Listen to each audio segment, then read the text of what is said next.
이 시간 우리에게 주시는 하나님의 말씀은 신약성경 마태복음 10장 24절로 33절까지의 말씀입니다.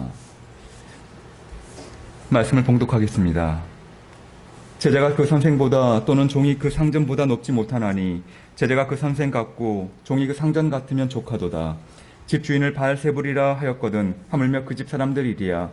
그런즉 그들을 두려워하지 말라. 감추인 것이 드러나지 않을 것이 없고 숨은 것이 알려지지 않을 것이 없느니라. 내가 너희에게 어두운 데서 이르는 것을 광명한 데서 말하며 너희가 귓속말로 듣는 것을 집 위에서 전파하라. 몸은 죽어도 영혼은 능히 죽이지 못하는 자들을 두려워하지 말고 오직 몸과 영혼을 능히 지옥에 멸하실 수 있는 이를 두려워하라. 참새 2마리가 한 아사리온에 팔리지 않느냐. 그러나 너희 아버지께서 허락하지 아니하시면 그 하나도 땅에 떨어지지 아니하리라. 너희에게는 머리털까지 다 세신 바 되었나니 두려워하지 말라. 너희는 많은 참새보다 귀하니라. 누구든지 사람 앞에서 나를 시인하면 나도 하늘에 계신 내 아버지 앞에서 그를 시인할 것이요 누구든지 사람 앞에서 나를 부인하면 나도 하늘에 계신 내 아버지 앞에서 그를 부인하리라. 아멘. 이 시간 두려움을 넘어 평안함으로라는 제목으로 목사님 말씀 전하시겠습니다.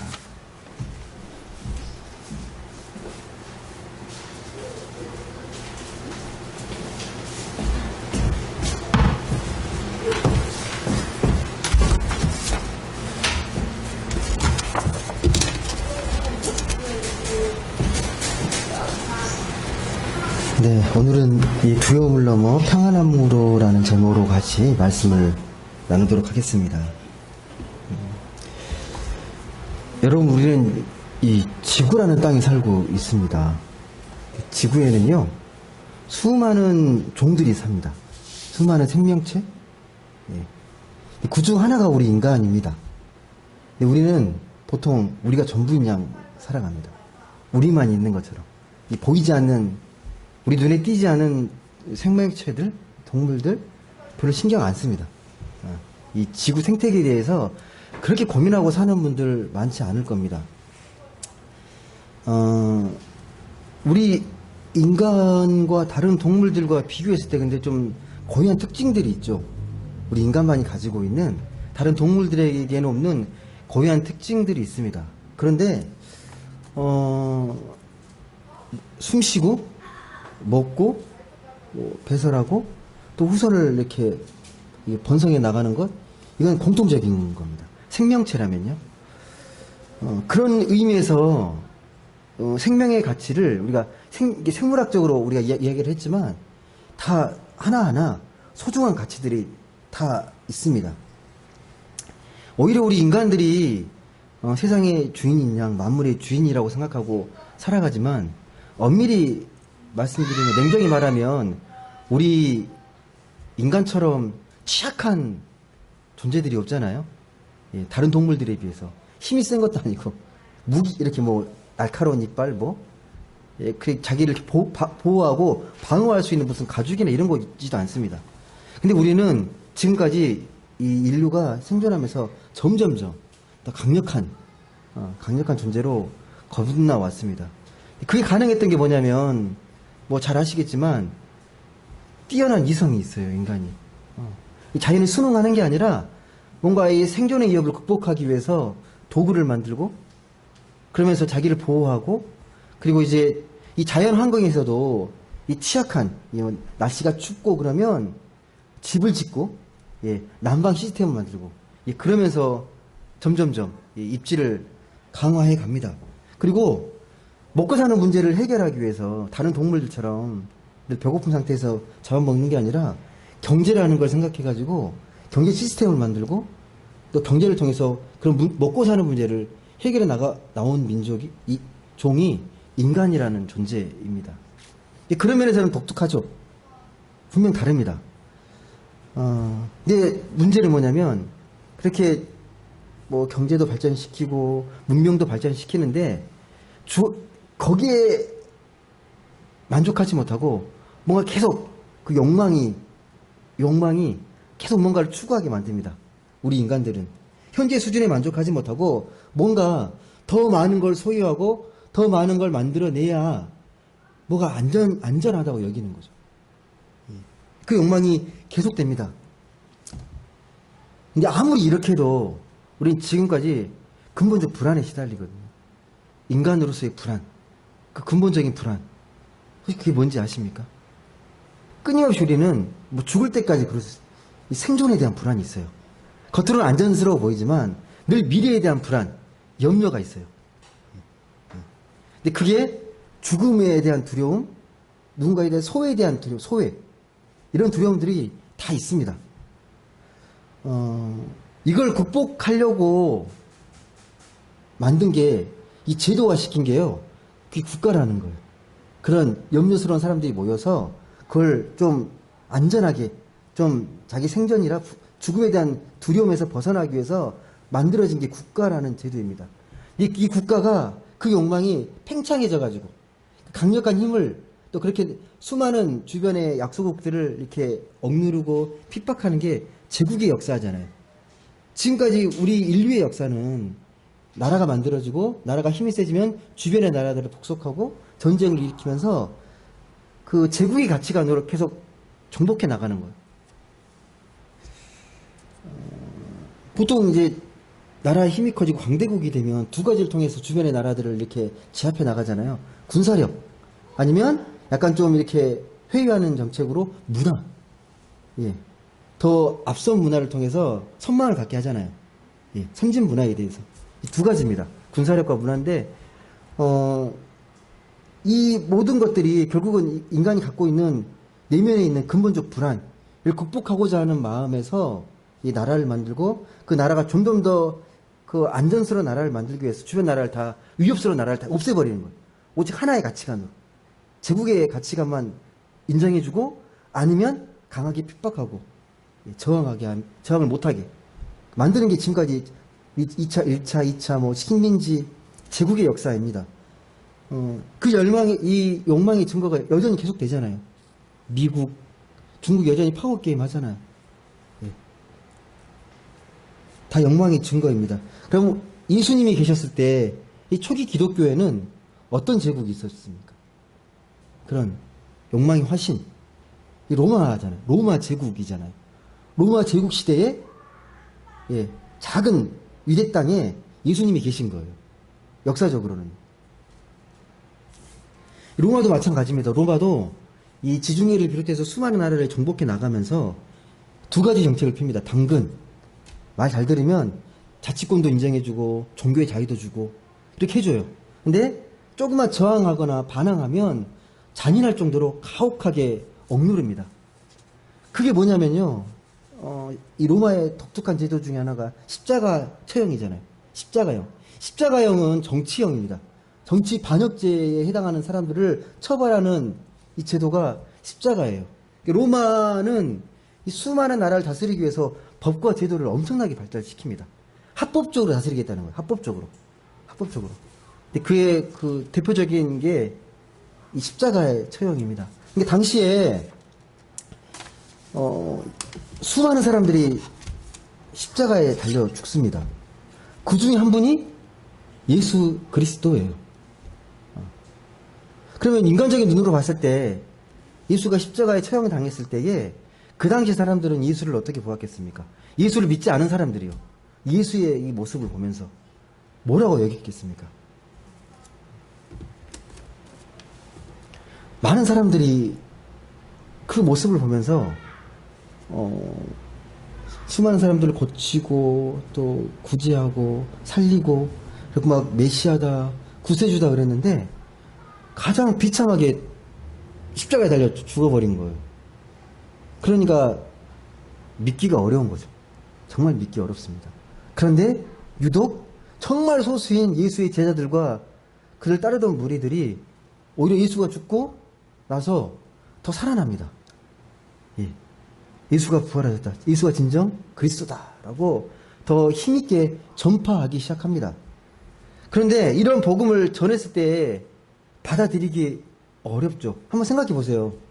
예수가 하나님의 아들이시고 구세주로 오셨는데 예수가 오셨는데도 불구하고 세상은 여전히 정의롭지 못하고 영악스럽고 많은 사람들이 힘들어하고 고통받고 그런 세상이 뭐가 바뀌어야 되잖아요. 구세주가 왔으니까. 여전히 똑같은 거예요. 그래서 그렇게 예수를 복음으로 전하는 집단을 미친 집단이라고 그랬어요. 조롱했습니다. 말도 안 되는 소리 하지 말라고. 정말 예수가 살아계시면 어떻게 세상이 똑같냐고. 뭐가 바뀌어야 되지 않냐고. 라고 자꾸 이제 반문하는 거죠. 여러분, 그래서 당시에요, 이 기독교랑 로마는 절대로 하나가 될 수 없습니다. 적이에요. 기독교 입장에서는요. 구세주를 처형한, 없애버린 제국이잖아요. 절대로 화해할 수 없는 집단인데 어느 순간에 국교가 되잖아요. 로마의 국교가 되고 하나가 됩니다. 말도 안 되는 거죠. 당시에 치열하게 정말 이 로마 제국과 예수를 따르는 소수의 무리들이 싸웠어요. 근데 힘이 안 되기 때문에 어떻게 대항하냐면 순교로 대항하는 거예요. 순교로. 목숨 걸고 그냥 목숨을 내놓는 거예요. 그래서 교회를 핏값으로 세운 교회라는 말이 그냥 나온 게 아니고 수많은 순교자의 피에 그 반석 위에 세워진 게 오늘날의 교회예요. 오로지 대항할 수 있는 것이 목숨 걸고 내 목숨보다 귀하다. 그래서 피를 뿌렸던 게 우리 기독교의 역사입니다. 여러분, 그래서 한마디로 당시에 기독교를 한다는 건요, 지금이랑 차원이 달라요. 살벌한 거예요. 살벌한 거. 예수 믿는다 고백하는 순간 어떻게 될지 몰라요. 그 핍박을 피해서 지하 무덤에 들어가잖아요. 카타콤이라고 그러죠. 카타콤에서 그 미로를 보시면요, 몇십 킬로예요. 근데 그 깜깜한 데서 어떻게 해서 약속해서 만나고 예배 드리는지는 모르겠는데 그런 일들, 믿음을 지키기 위해서 그 열악하고 그 살벌한 환경에서도 예배를 드리고 믿음을 지켜냅니다. 그렇게 싸워내요. 믿음을 지켜내기 위해서. 이게 그냥 가능하지 않잖아요.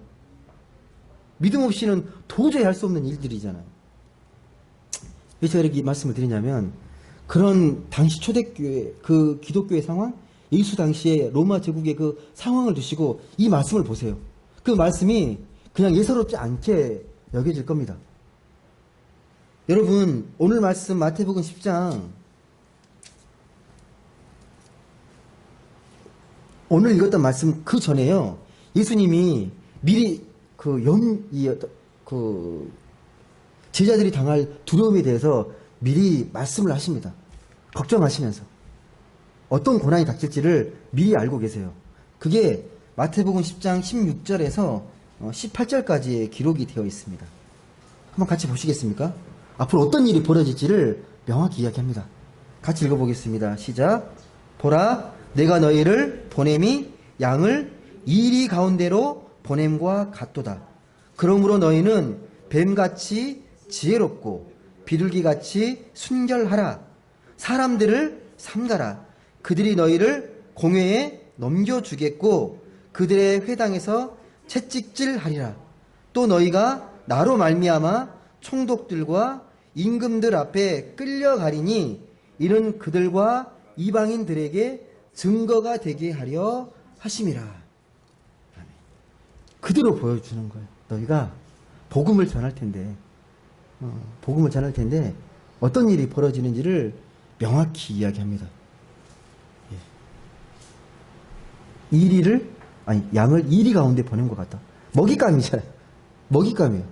물고 뜯기고, 공회에 넘겨주고, 채찍질 맞고.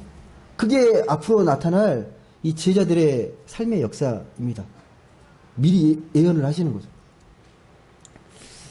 여러분, 당시 이 종교 권력, 정치 권력, 이 권력이라는 게 지금도 그런데 이 특징이 있어요. 권력이라는 게 특징이 뭐냐면 그 권력을 유지하기 위해서 그 권위에 대해서 반항하면요, 가차 없습니다.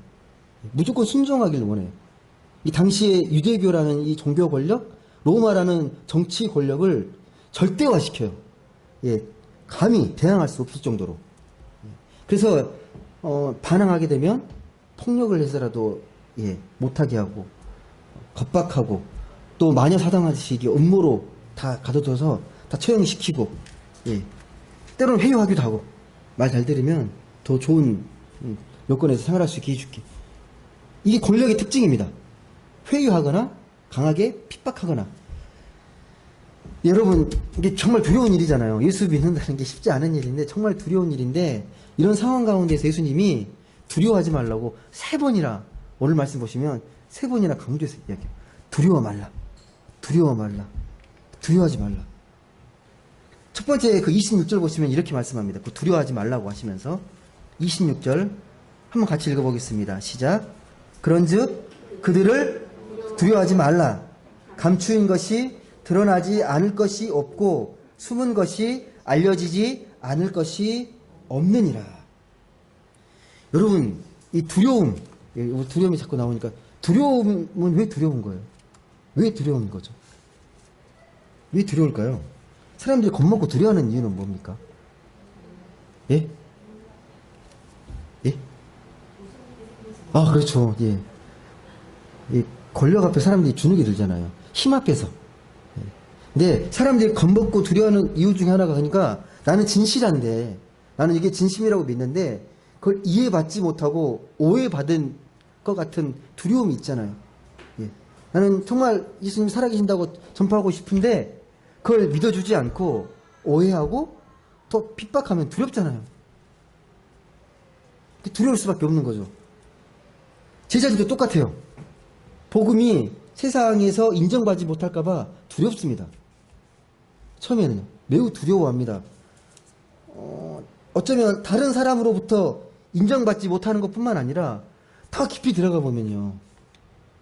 처음에는 정말 이 주님의 그 복음이 진짜일까라는 회의가 있었을 거예요. 확신이 부족했을 겁니다.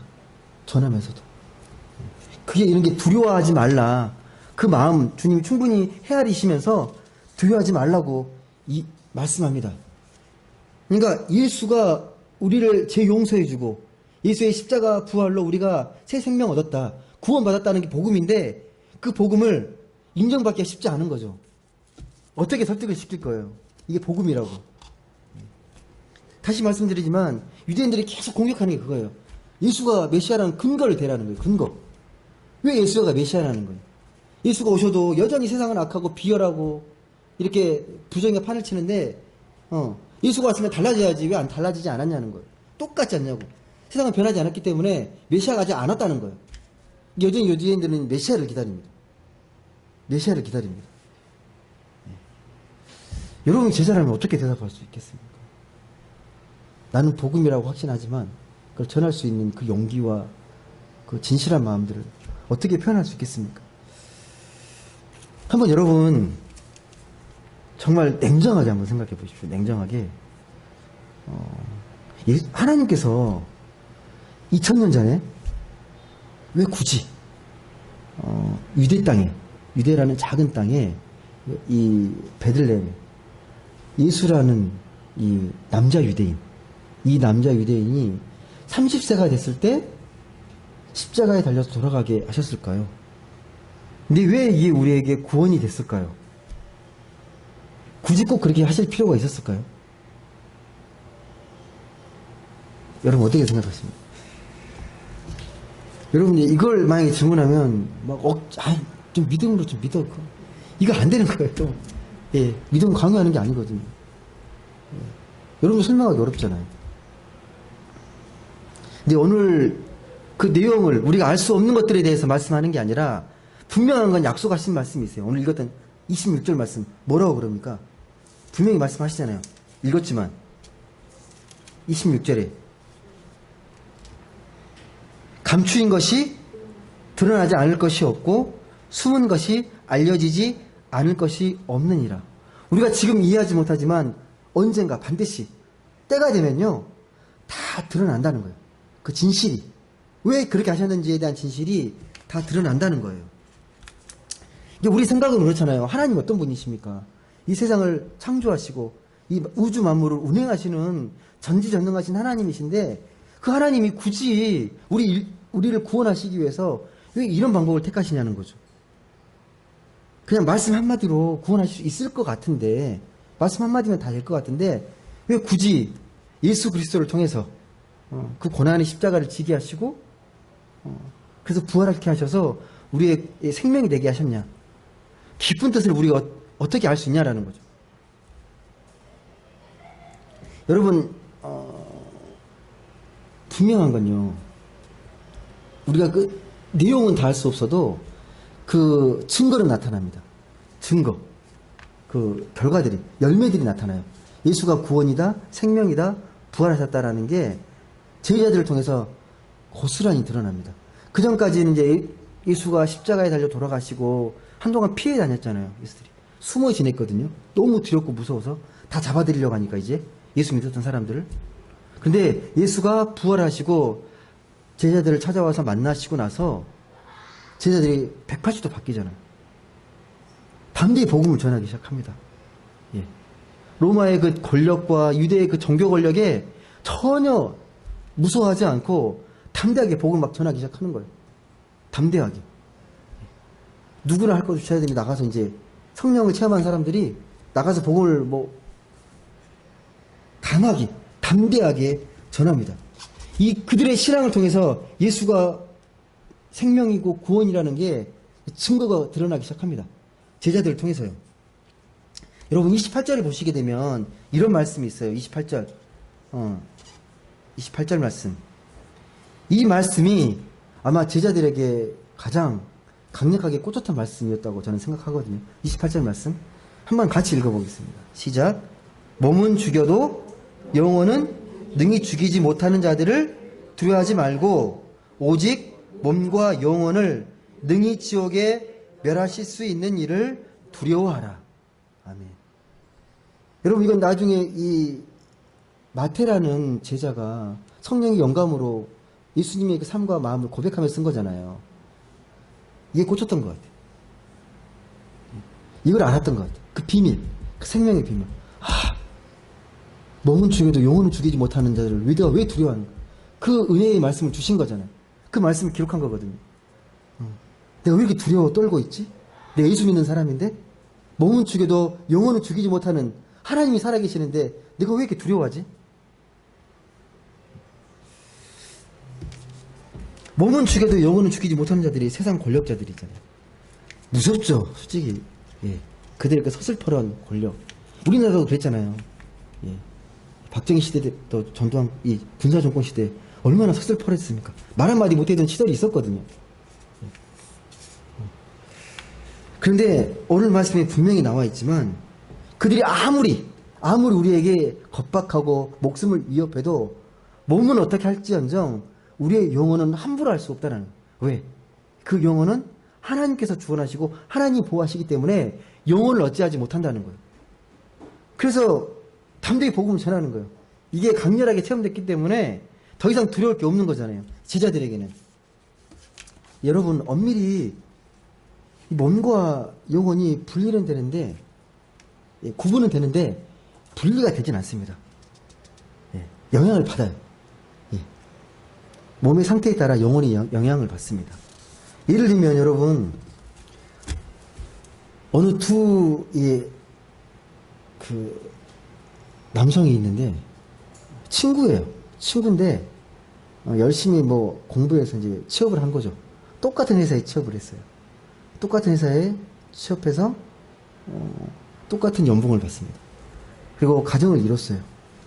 똑같이 살아가는데 한 이제 5, 6년 지나가고 나서 그 뭐 회사의 삶이든 삶에 대한 만족도를 이렇게 보면 똑같이 들어가서 똑같이 벌고 똑같이 가정을 이룬 것 같은데 마음의 만족 상태가 다 다른 거예요. 한쪽은 너무 박봉이다, 너무 힘들다 라고 늘 불평불만하고 있고 한쪽에서는 주어진 것에 만족하고 그래도 감사하면서 그래도 행복하게 사는 거예요. 똑같이 연봉이 주어지고 살아가는데 그 차이가 여러분 뭐라고 생각하십니까? 그렇게 살아갈 수 있는 능력이 영혼의 능력이거든요. 물질의 조건을 뛰어넘을 수 있는 게 우리 영혼의 능력입니다. 예. 아무리 우리가 힘들고 어렵게 느껴지는 삶의 환경 속에서도 영혼이 강건하면 그들을 극복하고 이겨낼 수 있는 힘이 생깁니다. 분명히 생깁니다. 여러분, 이 기독교가 그냥 생긴 게 아니잖아요. 예. 잘 아시는 대로 16세기가 되면 원래 이 교회가 타락해서 면죄부를 판매하고 그러면서 타락하면서 종교 개혁운동이 일어납니다. 그 대표 운동가가 잘 아시는 마틴 루터잖아요. 1517년? 이 종교개혁을 선포하고 나서 한 5, 6년 지나서 회의가 열립니다. 이게 제국의회라고 보름시에서 제국의회가 열립니다. 이 문제를 해결하기 위해서. 황제가 열어요, 황제가. 이 종교 문제를 해결하기 위해서 제국의회를 열어서 다 호출시킵니다. 황제, 추기경, 영주들 다 불러 모아요. 어떻게 할 것인지. 이때 루터도 호출당합니다. 루터도 오라고 호출을 당해요. 근데 주변 사람들이 절대 가지 말라고 말립니다. 여러분 지금 그렇게 함부로 참석할 수 있는 게 아니라 어떻게 될지 몰라요. 예. 그때는 종교의 힘이 워낙 세기 때문에요. 예. 지도세물이 사라질 수 있습니다. 근데 그걸 만류하고도 뿌리치고 회의에 참석합니다. 루터가. 이때 이제 요구를 받는 거죠. 네가 말했던 그 종교개혁 처리하라. 처리하라. 그 요구를 받는 거예요. 모든 영주들과 황제와 이 추기경들이 지켜보는 가운데서 루터에게 이걸 요구받는 거예요. 네가 말한 종교개혁 철회해. 그럼 용서해 줄게. 이때 했던 고백의 기록이 되어 있습니다. 이때 루터가 뭐라고 이야기했는지 교회사를 보면 나오거든요. 제가 한번 읽어드릴게요. 어떻게 대답했는지 이런 요구 앞에서. 나는 교황들과 교회 회의의 권위를 인정하지 않겠습니다. 사실 이 둘은 오류를 범했고 또 서로 엇갈린 주장을 폈습니다. 내 양심은 하나님 말씀에 사로잡혀 있습니다. 나는 아무것도 처리할 수 없고 또 그럴 생각도 없습니다. 왜냐하면 양심에 반한 행동은 안전하지도 못할 뿐만 아니라 현명한 일도 아니기 때문입니다. 하나님이여 이 몸을 도우소서. 아멘.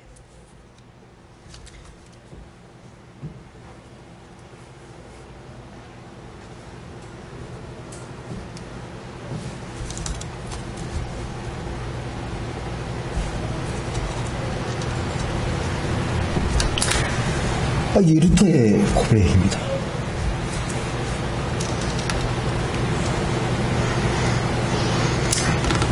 이게 목숨을 건 고백입니다.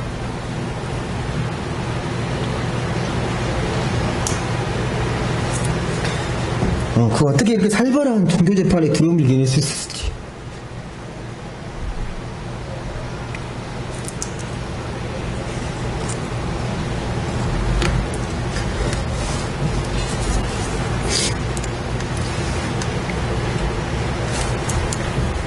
솔직히 부끄럽지만 재밌게 못할 것 같습니다.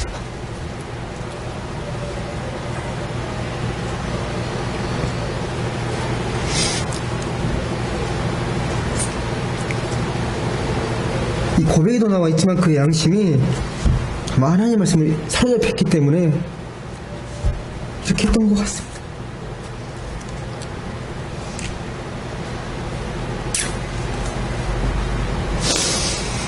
이런 경험은 우리처럼 평범한 사람에게는 가능하지 않을 것 같은데 이 말씀을 준비하고 묵상하면서 물론 차이가 날 수 있지만 근본적으로는 우리도 하나님이 믿는 사람이기 때문에 우리 양심이 말씀에 사로잡혀야 합니다. 문제는 뭐냐면 우리가 정말 두려워할 대상 하나님을 경험하고 있느냐, 이게 중요한 것 같습니다. 그 하나님을 경험하고 그 거룩하신 하나님의 그 경험이 그 두려움을 이겨내고 있는가. 내가 하나님 믿는다고 하지만 여전히 세상에 대한 두려움으로 인해서 그것에 더 내 마음이 빼앗겨서 힘들어하고 있진 않은지. 일상적 경험으로 설명하면 이런 거예요. 그러니까 이 하나님에 대한 경험, 만약 우리가 예배를 드리는데 한 번도 예배도 드리지 못하고 예배 순서도 모르고 그런 분들이 왔는데 우리가 예배 드리는 모습을 볼 거 아니에요? 그 예배 드리는 그 모습을 보면서 뭔가 진지하게 하나님 예배 드리는 모습이 되게 낯선 거예요. 낯선데 뭔가 이렇게 묘한 것을 느끼는 거죠. 뭔가 이렇게 생명이 있는 것 같고 뭔가 이렇게 거룩한 경험들을 합니다. 이게 거룩함에 대한 경험인데, 낯선데 낯선 것들이 뭔가 내 마음을 사로잡는 것. 이게 종교 용어로는 누미노제라 그러거든요. 거룩함에 대한 경험. 예. 일상에서 경험할 수 없는 뭔가 독특한, 특별한 종교적 경험을 누미노제라고 합니다. 그런 경험들을 통해서 하나님의 살아계심을 느끼는 겁니다. 자신도 모르게 느껴지는 그 거룩함에 대한 경험. 대개는 우리가 삶의 그 상투성, 거기에 떨어져서 그런 경험을 하지 못할 때가 훨씬 많습니다. 늘 듣는 말들이니까. 하나님, 거룩하신 하나님, 은혜로운 하나님, 사랑의 하나님. 너무 자꾸 듣는 말인데 계속 듣다 보면요. 그 의미가 막 피부로 와닿진 않아요. 당연하게 막 느껴져요. 그렇지, 하나님 나를 사랑하시지. 하나님 오늘도 돌보시지. 당연한 이야기 또 해. 하나님 오늘도 여러분과 함께 하세요. 그러면 함께 하시겠죠. 근데 삶에 분리돼서 살아가는 거죠. 하나님 없는 것처럼. 없이. 하나님 의식하지 못하고. 근데 하나님에 대한 그 거룩함, 이 두려움에 대한 경험은 다른 경험이에요. 매 순간순간마다 하나님이 내 삶에 찾아와서 내 영혼을 울리는 거예요. 울리면서 하나님 살아계시는 걸 알게 하시는 거예요. 그 경험입니다. 그 경험. 31절 보시게 되면 또 이렇게 두려워하지 말라 세 번째 이야기 하시면서 이번에는 참새 비유를 드십니다.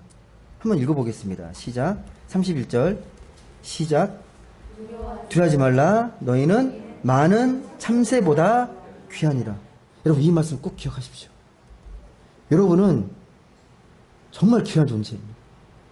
머리털까지 다 세질 정도로 쏙쏙 깊숙이 다 아시는 분이십니다. 그러니까 제발 두려워하지 말라고 말씀합니다. 두려워하지 마. 세상 정말 두렵게 느껴질 텐데 두려워하지 마. 몸은 죽여도 영혼을 죽이지 못하는 자를 두려워하지 마. 너희는 참새보다 귀해. 참새도 함부로 땅에 떨어지지 않아. 한 아싸로 팔리는 참새들도 하나님이 함부로 떨어뜨리지 않아. 더 훨씬 귀하고 소중한 너희를 결코 함부로 하지 않으니까 하나님을 믿어. 라는 말씀입니다. 여러분, 이 두려움의 뿌리라는 게 결국은요, 자기 안위에 대한 걱정이에요. 잘 보시면 내가 왜 두려워할까? 내 안위에 대한 걱정 아니에요. 자기 염려, 자기 연민 그런 마음들 있잖아요. 그래서 불안하잖아요. 어떻게 될지 모르니까. 내가 열심히 하는데 그 결과대로 될 거라는 보장이 없잖아요. 어떤 일이든 다 그렇거든요. 내가 아무리 최선을 다해도 그 결과가 확실하게 보장되면요. 별로 두려울 게 없어요. 뭐 1시간 노력해서 이만큼 열매가 있고 또 이만큼 노력해서 또 하게 되면 30일 뒤에는 이런 일이 벌어져. 아무 두려움이 없어요. 내가 30일 동안 아무리 뭐 피땀 흘리고 온 정성을 다 쏟아도 그 결과는 예측할 수 없습니다. 두려운 거예요. 예. 자기 안위에 대한 걱정, 자기 연민, 자기 염려입니다. 그 걱정과 두려움을 이 시대는 더 자극하는 시대입니다. 정말 자극해요. TV 보시면 TV 광고에 광고 상품들을 어떻게 광고하고 선전합니까? 예. 새로운 물건이 나올 때마다 스마트한 물건 해가지고 이 물건 없으면 현대의 삶에서 도태되는 것처럼 야, 이 22세기 살면서 이런 물건도 없어? 이 정도는 갖고 있어야지. 그리고 화장품도 그러잖아요. 자꾸 동안을 강조하면서 이걸 써야 더 젊어지고 더 밝게 살고 이 화장품 안 쓰면 나는 또 밖에 아웃사이더가 되는 거죠. 이걸 써야만이 정말 이 시대에 제대로 사는 거예요. 이 소비를 자극해서. 아이러니하게요. 의학이라는 게 지금까지 엄청나게 발달해 왔거든요. 암을 치료하고 수많은 병명들을 밝혀내고 이게 건강 염려증은 더 커졌어요. 더 많은 건강에 대해서 염려하면서 더 세밀하게 건강을 염려하는 그런 시대입니다. 엄마들도 그러죠. 엄마들도 자녀를 키우는 엄마들이 이 선행학습에 대한 두려움이 있습니다. 미리 안 시키면 막 두려운 거예요. 다 시키고 있는데 내 자식들만 안 시키면요 되게 두려워합니다. 그게 다 두려움, 염려에 대한 두려움. 그러니까 뒤처질까봐. 이런 세상이 제시하는 가치관에 매몰되면요 정말 중요한 걸 다 놓치게 됩니다. 거기 매몰되면 정말 더 중요한 게 뭔지 생명의 가치를 우리는 잃고 살아가게 되는 거예요. 매일 아침마다 저는 기도하면서 기도하는 내 제목 중에 하나가 이제 저를 위해서 기도할 때 나는 왜 목회자인가? 나는 왜 목회하는가?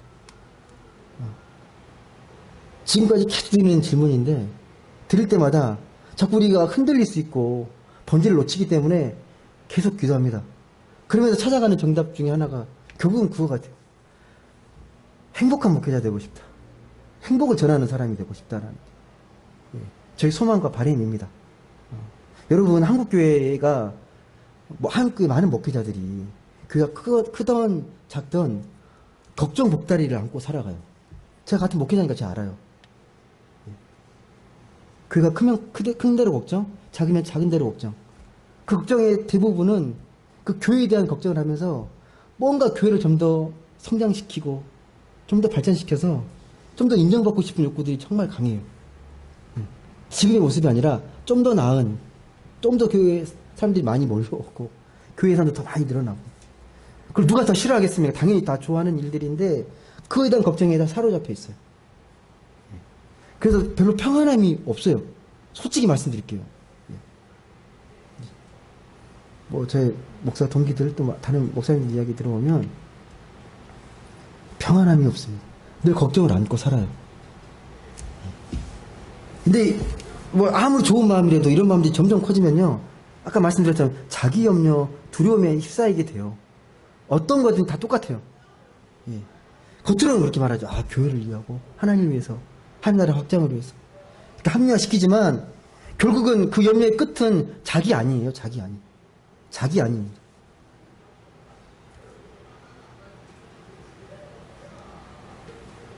그러지 않으려고 노력합니다. 몸부림칩니다.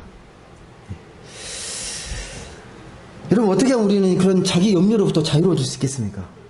어떻게 하면요? 우리가 각자 갖고 있는 자기 염려로부터 자유로워지려면요. 사람들이 뭔가에 심취해 있는 걸 잘 보시게 되면 우리가 금방 알 수 있거든요. TV 드라마 좋아하시는 분들 트레미 드라마 왜 봐요? 왜 볼까요? 그 드라마를 1시간 2시간 그 시간을 이렇게 TV 드라마에 이렇게 혼납하는 거잖아요. 그 2시간 동안 이 드라마에 딱 거기에 매몰돼서 딱 심취해서 보잖아요. 드라마 보는 순간만큼은 생각을 접잖아요. 생각을 잊을 수 있기 때문에 드라마를 봅니다. 그 시간 동안 걱정과 이런 것들 좀 떨치고 드라마 보는 순간만큼 다 잊어버릴 수 있으니까 그냥 거기에 심취해서 보는 거죠. 저 같은 경우에는 저 책을 읽거나 글을 쓰면서 좀 읽거든요. 그런 걱정과 이런 것들을 그렇게 많이 하는 것 같아요. 또 누군가는 또 운동하면서 또 열심히 막 격렬하게 운동하면서 걱정을 떨치기도 하고 어떤 분들은 취미 활동, 어떤 분들은 여행을 다니면서 다양하게 하죠. 근데 여러분 다 경험해 보셨을 거예요. 여행도 가보셨을 거고 드라마도 보고 TV도 보고 영화도 보고 운동도 해보고 근데 건전한 활동들인데 공통적인 건 영원하지 못한다는 거죠. 일시적이죠. 그 순간만. 근데 그 순간이 지나면 또의 일상이 찾아오잖아요. 걱정의 순간들이. 휴가를 갔다 오면 마음이 편안해지고 그런 게 아니라 또 일상의 걱정들이 확 몰려오잖아요. 밀려있던 일들 이런 것들 막 몰려오잖아요. 여러분 이런 걱정과 염려를 벗어나기 위한 잘못된 극단적 선택이 두 가지잖아요. 마약을 한다거나 자살하거나 그러잖아요. 그냥 하는 게 아니에요. 걱정이 커지고 걱정이 나를 사로잡게 되면요. 그 고통에서 벗어나고 싶으니까 마약을 하거나 자살을 합니다. 그냥 하는 게 아닙니다. 삶이 그만큼 괴롭고 고통스러운 거잖아요. 근데 마약 자체가 나쁜 건 아니고 아시죠 여러분? 마약을 너무 이게 잘못된 걸로 이미지화되는데 병원에서 마약 없으면 안 돼요. 고통 있는 환자들 마약이 있어야 견뎌낼 수 있습니다. 이 진통제로서 마약이 쓰이잖아요. 여하튼간 여러분 근데 아까 말씀드린 것처럼 이런 일순간의 그런 고민과 고통을 회피하는 수단으로 이것들을 사용하게 되면요. 건전한 이성이 마비되고 건강한 삶이 훼손됩니다. 온전한 방법이 아닙니다. 내가 아무리 좋다고 취미생활 24시간 할 수는 없잖아요. 360일 여행 다닐 수 없잖아요. 그게 가능할까요? 360일 여행 다니면 괜찮을까요? 힘들걸요? 못합니다, 여러분. 일시적인 거예요. 영원한 우리에게 평안을 주거나 자유롭게 하거나 내 마음을 힘을 주지는 않습니다.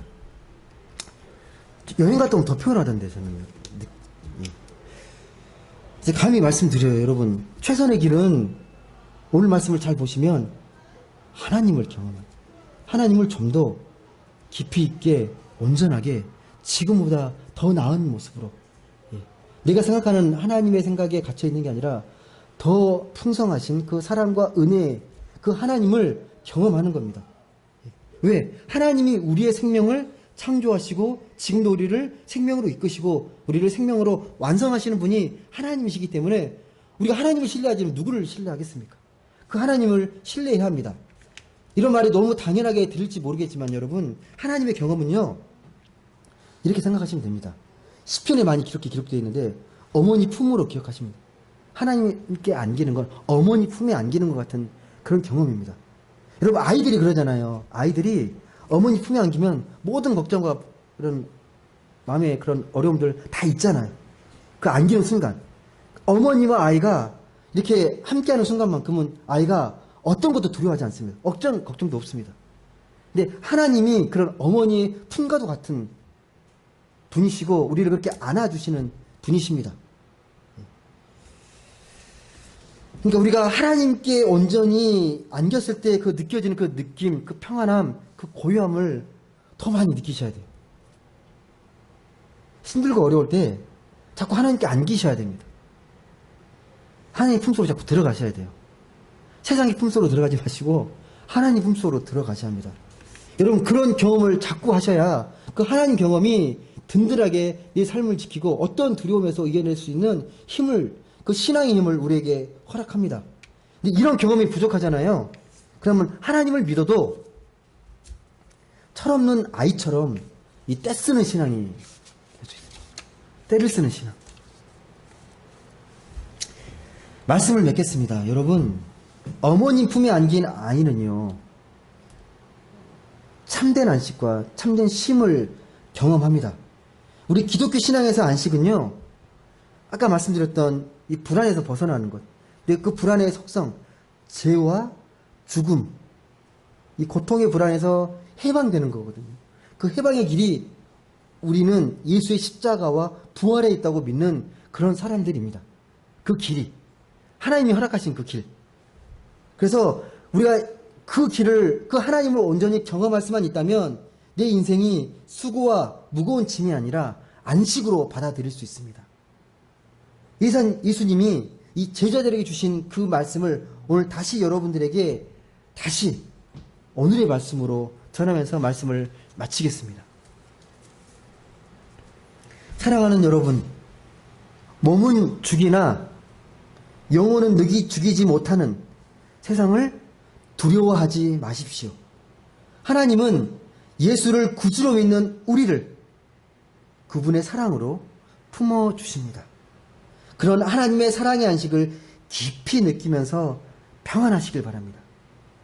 그래서 한 주간도 그런 사랑에 힘입어서 세상에 승리하고 참된 행복을 채워가는 그런 복된 분들 되시길 주님의 이름으로 간절히 소망합니다. 기도하겠습니다.